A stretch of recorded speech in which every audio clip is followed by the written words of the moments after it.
Sosial, selamat datang di podcast BBPPKS Jayapura. Pada episode kali ini, kita akan membahas topik yang sangat penting dalam dunia lembaga sosial. Topik apa itu? Iya, topik sertifikasi akreditasi. Nah, dan dalam podcast kali ini, tentu saja narasumber yang dihadirkan adalah orang yang sangat kompeten dalam sertifikasi dan akreditasi. Telah hadir di dalam podcast kita hari ini, Koordinator Kelompok Kerja Sertifikasi Akreditasi, Dr. Kasim Saleh. Selamat datang Pak Dokter. Terima kasih. Oke, iya. Nah, kita akan membahas tentang sertifikasi dan akreditasi. Nah, Sobat Sosial, tentunya kita tahu bersama bahwa proses sertifikasi akreditasi sebuah lembaga itu bukan hanya sekedar prosedur administratif ya Pak Dokter ya, tetapi juga menjadi kunci untuk memastikan kualitas dan akuntabilitas layanan yang diberikan kepada masyarakat tentunya. Jadi, bagi Sobat Sosial yang ingin memahami lebih dalam mengenai bagaimana proses ini bekerja dan apa saja manfaatnya, tetap stay di podcast kita kali ini. Oke, nah sekarang kita mau berbincang-bincang nih dengan narasumber kita. Koordinator Kelompok Kerja Sertifikasi Akreditasi BBPPKS Jayapura, Pak Dr. Kasim. Gimana keadaannya Pak Dokter? Alhamdulillah sehat. Alhamdulillah sehat. Di bulan puasa semakin diberkati Bapak ya. Oke, iya. Nah, Pak Dokter, nih berbicara tentang sertifikasi akreditasi. Mungkin ada Sobat Sosial yang belum memahami apa itu perbedaan dari sertifikasi dan akreditasi sebuah lembaga sosial. Mungkin Pak Dokter bisa menjelaskan secara singkat, padat, dan jelas untuk Sobat Sosial semua. Jadi sertifikasi dan akreditasi itu dua hal yang berbeda. Kalau kita berbicara tentang sertifikasi, jadi itu mengarahnya kepada sumber daya manusia. Jadi sumber daya manusia yang disertifikasi. Sedangkan kalau kita bicara akreditasi, itu terkait standarisasi kelembagaannya. Jadi kalau di kita berdasarkan kewenangan yang diberikan oleh Kementerian Sosial melalui Badiklit, Pusdiklat Baprov, sudah 2 tahun ini kita sebagai unit pelaksana teknis kementerian di wilayah kerja Indonesia Timur sudah melaksanakan proses sertifikasi dan akreditasi. Jadi kalau di kita, jadi proses sertifikasi seperti yang kita pahami, jadi sertifikasi itu kan proses penjaminan mutu terkait layanan yang diberikan oleh sumber daya manusia. Kalau kita bicara tahapannya ada beberapa tahapan yang harus dilalui oleh calon peserta sertifikasi. Itu secara prosedural sudah ada. Begitu juga dengan akreditasi lembaga. Akreditasi lembaga itu kita berbicara tentang standar pelayanan yang diberikan oleh lembaga kesejahteraan sosial. Oke, jadi dua hal itu, sertifikasi dan akreditasi itu dua-duanya penting dan tidak dapat terpisahkan ya Kak ya.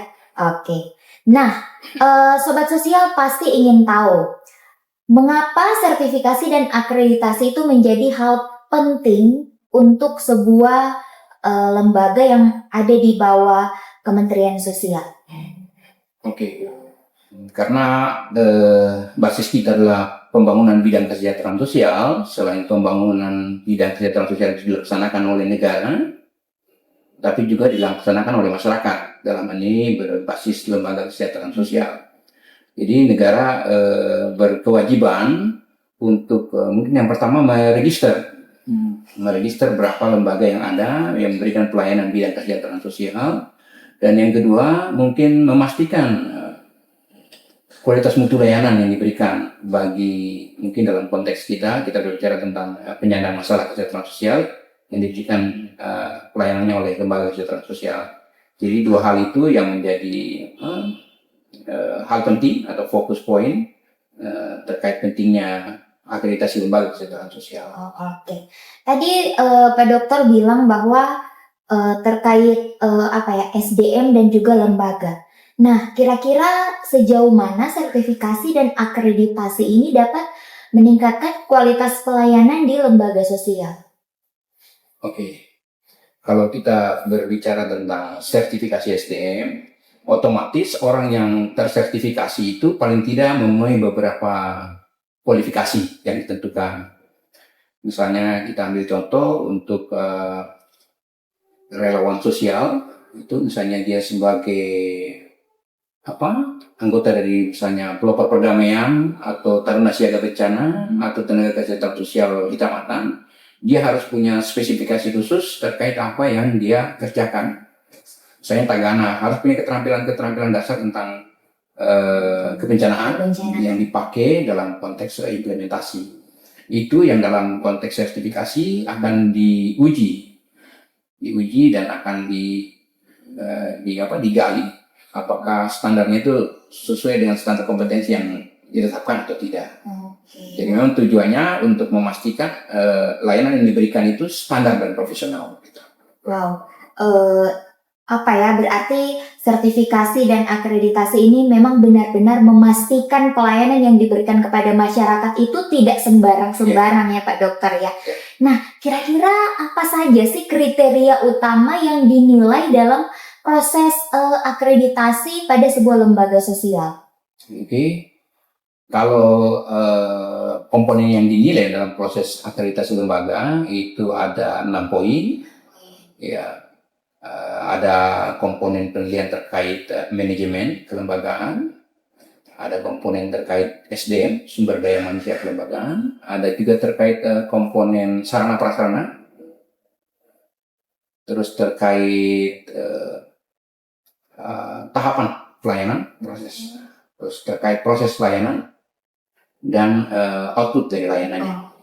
Jadi hasilnya ya? Ya, jadi itu yang nanti mungkin dalam konteks penilaian akreditasi akan dilihat oleh asesor, yang otomatis juga sebenarnya lembaga yang nanti kita nilai itu sudah terregister di dinas sosial dan sudah terdaftar. Gitu.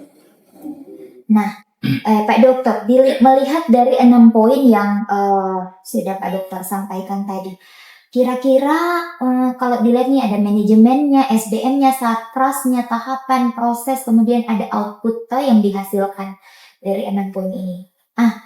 Apakah ada tantangan atau hambatan yang sering dihadapi oleh BBPPKS Jayapura tentunya dalam melaksanakan proses sertifikasi dan akreditasi ini?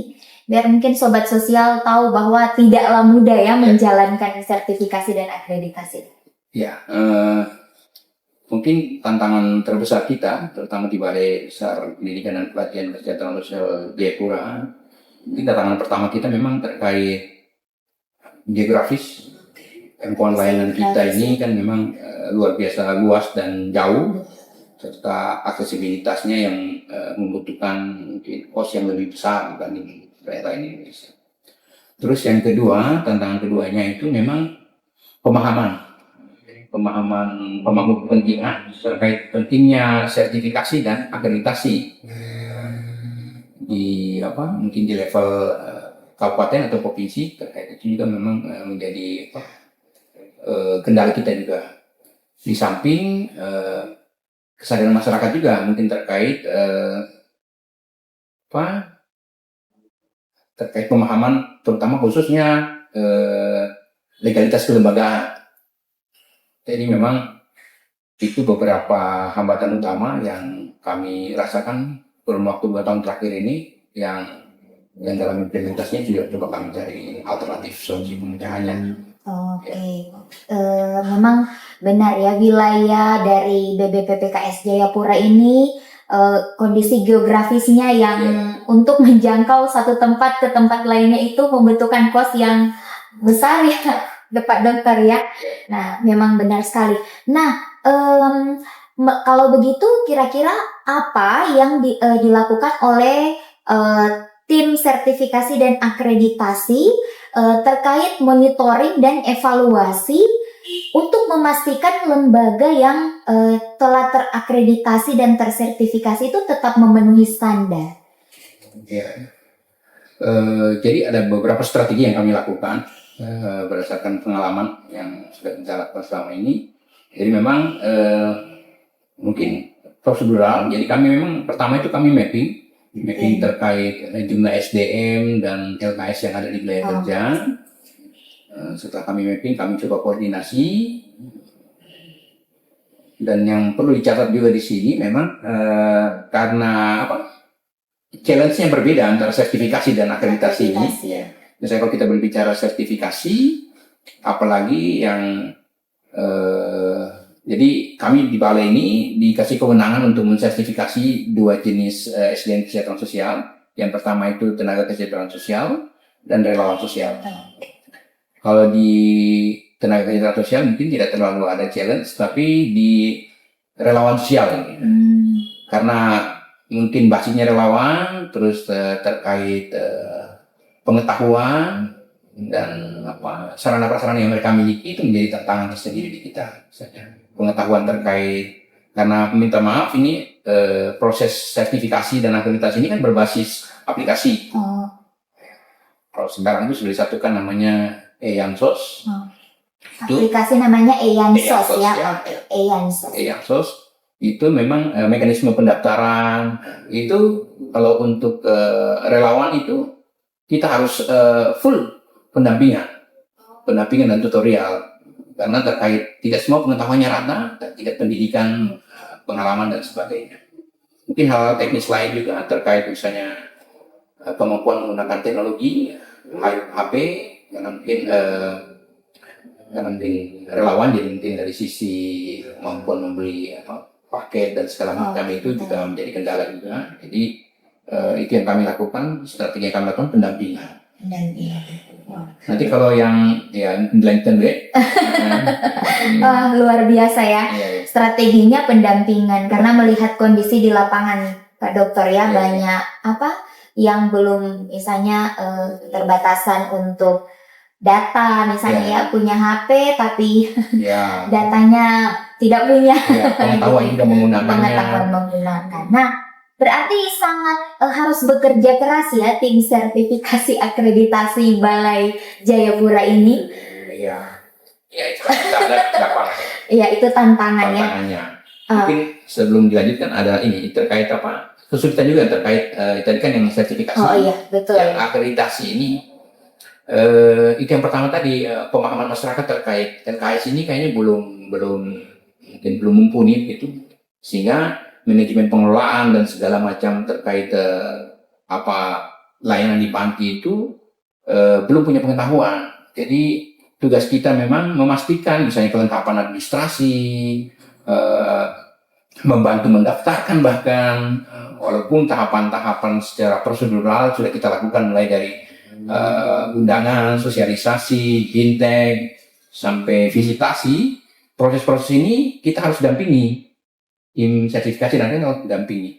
Bahkan pengalaman kami tahun kemarin satu LKS itu bisa kita dampingi 2-3 kali untuk memastikan dia terdaftar dan bisa ikuti proses visitasi. Jadi ini memang pemahaman dinas juga terkait pentingnya LKS di wilayah kerja dalam konteks penanganan masalah ini juga belum seperti yang diharapkan, sehingga dukungan dinas terkait fungsi pembinaan dan monitoring LKS itu belum jalan, sehingga ada yang missing, beberapa yang missing, dan kami dari sertifikasi harus memastikan tahapan itu jalan dengan yang paling sering kami lakukan ya pendampingan, mendampingi semua tahapan. Ya.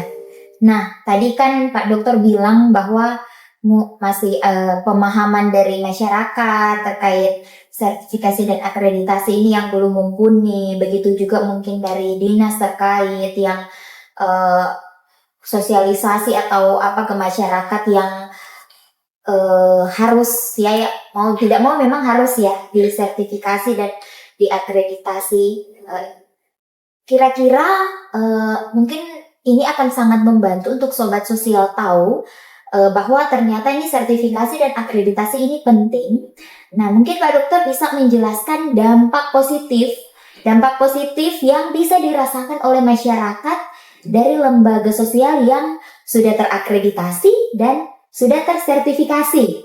Nah, biar masyarakat kan makin ngerti, oh memang penting nih sertifikasi dan akreditasi. Iya. Jadi kalau kita bicara sertifikasi, kan hari ini tuntutan keahlian itu kan ditandai dengan kepemilikan sertifikasi. dengan seseorang memiliki sertifikasi, otomatis dia digaransi. Artinya digaransi bisa memberikan tahapan pelayanan atau bantuan sosial sesuai dengan background relawannya. Tadi yang kita bahas di awal. Jadi yang pertama itu menjamin kualitas layanan sesuai dengan standar. Terus yang kedua mungkin terkait penyimpangan layanan atau apa itu bisa diminimalisir. Ya, betul. Dan yang ketiga ya, itu bukti akuntabilitas. Kalau seorang bekerja berdasarkan kepemilikan sertifikasi kompetensi, berarti kan orang bekerja sesuai dengan amanah profesional begitu. Ya. Sedangkan kalau untuk akreditasi lembaga, kalau kita lihat kemarin program 100 hari Gusmen itu kan memang salah satu itu pembenahan lembaga kesejahteraan sosial. Ya. Kenapa itu? Karena kadang lembaga kesejahteraan sosial ini tidak memberikan pelayanan sesuai yang diinginkan oleh masyarakat. Makanya perlu diakreditasi agar jelas statusnya secara standar gitu ya, standar mutu layanannya. Karena di akreditasi itu juga ada nilai-nilai, nilai yang menentukan kualifikasi lembaga. Jadi kalau di akreditasi itu ada nilai A, nilai B, nilai C, dan ada nilai kalau memang tidak terakreditasi dia dapat nilai titik A, tidak terakreditasi. Jadi nanti kalau dapat nilai C itu berarti mungkin standarnya paling mungkin konteks itu mungkin rendah begitu. Itu masa berlakunya itu sekitar 2 tahun. Jadi diharapkan setelah memperoleh itu bisa melakukan perbaikan terkait 6 komponen yang tadi saya jelaskan di awal ya. Nanti kalau nilai B itu masa berlakunya 3 tahun, kalau nilai A itu masa berlakunya 5 tahun. Jadi idealnya memang nilainya harus bagus agar akuntabilitas publiknya bisa meyakinkan orang. Ya, benar sekali. Iya, wah ternyata memang sangat penting ya lembaga kesejahteraan sosial yang terakreditasi, kemudian yang SDM-nya yang intinya telah melewati proses akreditasi dan sertifikasi ini tentunya sudah sangat dapat dipercaya oleh masyarakat ya. Berarti ini juga memberikan perlindungan kepada masyarakat terkait pelayanan yang diberikan, karena yang beberapa waktu yang lalu kan sempat banyak kasus ya Pak ya, banyak LKS yang ada kasus-kasus tertentu yang tentunya sangat ya, walaupun hanya beberapa tetapi setidaknya membuat masyarakat was-was apakah masih ada LKS yang aman. Nah ternyata sertifikasi akreditasi ini jawabannya untuk masyarakat dapat ini ya, mempercayai lembaga kesejahteraan sosial ya Pak ya. Oke. Nah kira-kira nih sejauh Pak Doktor melaksanakan sertifikasi akreditasi, mungkin ada salah satu lembaga sosial yang sudah melewati proses sertifikasi akreditasi dan maksudnya penilaiannya itu bagus, sudah beberapa kali dinilai dan mereka hasilnya bagus di wilayah kerja BBPPKS Jayapura ini. Iya, itu ada di Kabupaten Jayapura seperti LKSA Putri Kerahiman. Ya. Itu standar layanannya luar biasa, terutama sarana prasarananya karena mungkin berbasis agama, jadi banyak layanan-layanan kebaruan di samping layanan rutinnya itu ya. Yang saya lihat itu, tapi memang ada mungkin di beberapa komponen menonjol, tapi di komponen yang lain juga mungkin masih perlu perbaikan ya. Karena yang dipakai mungkin standar Kementerian Sosial yang basis profesi itu yang mungkin harus diadopsi dan itu mungkin untuk proses belajar gitu. Tapi dalam konteks implementasi sudah dilakukan. Terus ada juga LKS yang di Timika. Itu juga ada Teras Peduli Papua yang melakukan layanan-layanan kepada masyarakat, terutama masyarakat kelompok rentan. Itu luar biasa juga. Jadi lebih ke kalau layanan yang diberikan itu sudah luar biasa. Nah, mungkin tadi seperti yang saya katakan tadi beberapa komponen terkait sarana prasarana yang kurang, yang terbatas, mungkin tahapan pelayanan yang tidak seperti yang diinginkan, Tapi dalam konteks itu tadi yang saya katakan, dalam konteks implementasi sudah mereka lakukan, cuman istilahnya mungkin di Kemensos itu ada yang namanya asesmen, intervensi, itu yang mungkin belum. Tapi yang mereka lakukan sudah seperti itu, lebih kurang lah. Mungkin hanya butuh pemahaman. Makanya di setiap proses akreditasi itu ada bimbingan teknis terkait hal-hal itu yang bisa di delivery agar LKS itu punya pemahaman yang baik. Oke, iya. Nah, dari penjelasan Pak Dokter nih, kira-kira sobat sosial nih pasti mau tahu dong, kalau begitu gimana? Atau bagaimana cara agar sebuah lembaga sosial itu dapat mempersiapkan diri untuk menghadapi proses sertifikasi dan akreditasi ini? Yang mungkin ada sobat sosial yang belum tahu, dan kemudian setelah mendengar, melihat podcast kita, oh mereka bisa membantu menyampaikan mungkin ke lembaga sosial yang ada di sekitar mereka. Ya, mungkin sobat sosial dimanapun berada, jadi kami di kelompok kerja sertifikasi dan akreditasi sudah menyiapkan leaflet atau poster itu terkait proses sertifikasi SDM maupun proses akreditasi lembaga. Kalau akreditasi lembaga memang sama juga, kita mendaftar berbasis web ke EANSOS. Tapi pastikan sebelum mendaftar itu harus menyediakan email dan password lembaga yang bersangkutan, agar nanti ketika register nanti divalidasi terkait emailnya itu. Nanti mungkin by system tinggal diikuti langkah-langkahnya saja di situ. Ada nanti yang penting akses ke ke EANSOS. Nanti EANSOS. Itu kalau untuk yang sertifikasi. Kalau yang untuk akreditasi ini agak sedikit kompleks, karena kalau yang di akreditasi harus menyiapkan beberapa persyaratan. Yang pertama terkait tanda daftar lembaga, izin operasional lembaga, akta notaris, terus surat izin kelembagaan dari Kemenkumham, dan nanti yang terakhir itu menyiapkan data-data lainnya, salah satunya surat pengajuan akreditasi. Nanti by system nanti di download saja, nanti tinggal diisi dan diakhirkan. Kalau tahapannya lebih kurang sama, nanti tinggal sama mengakses EANSOS gitu, EANSOS, dan nanti terusnya seperti baik sertifikasi maupun akreditasi, pastikan email dan passwordnya valid begitu.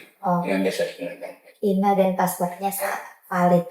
Nah, mungkin kalau sobat sosial dengar, wow, agak ribet juga, tapi tenang saja. Tentu saja dari Balai Jayapura bersedia dan senang hati sekali untuk sangat membantu membantu sobat sosial, terutama lembaga sosial, lembaga LKS yang ingin untuk melakukan sertifikasi dan akreditasi. Wah, masih banyak nih yang mau ditanyakan Dok, tapi saya pikir sudah cukup ya, cukup menjelaskan.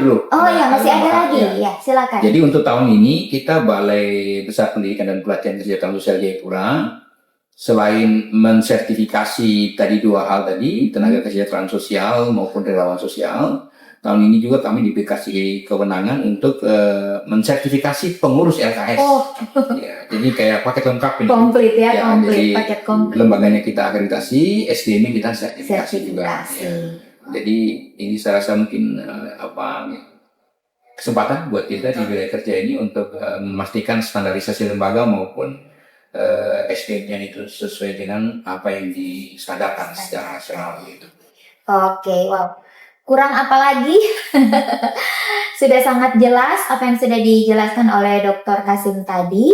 Dan kalau misalnya sobat sosial masih mau bertanya-tanya lagi terkait sertifikasi dan akreditasi, silakan datang di Balai Besar Pendidikan dan Pelatihan Kesejahteraan Sosial Jayapura. Langsung bertemu dengan Ketua Pokja Akreditasi Sertifikasi dan Akreditasi Pak Dr. Kasim Saleh, dan tentunya ada tim yang akan membantu. Ya, oke Pak Dokter, terima kasih banyak untuk waktunya di hari ini. Semoga pembahasan kita terkait sertifikasi dan akreditasi ini dapat memberikan informasi bagi sobat sosial terkait pemahaman yang lebih jelas tentang pentingnya proses sertifikasi dan akreditasi ini untuk meningkatkan kualitas layanan sosial. Sekali lagi terima kasih banyak Pak Dokter dan sobat sosial, demikianlah podcast kita di hari ini. Sampai bertemu pada podcast selanjutnya tentunya dengan pembahasan yang tidak kalah menariknya. Mungkin kita salam Kementerian Sosial, Kemensos selalu ada. Oke. 2, 3. Kemensos selalu ada.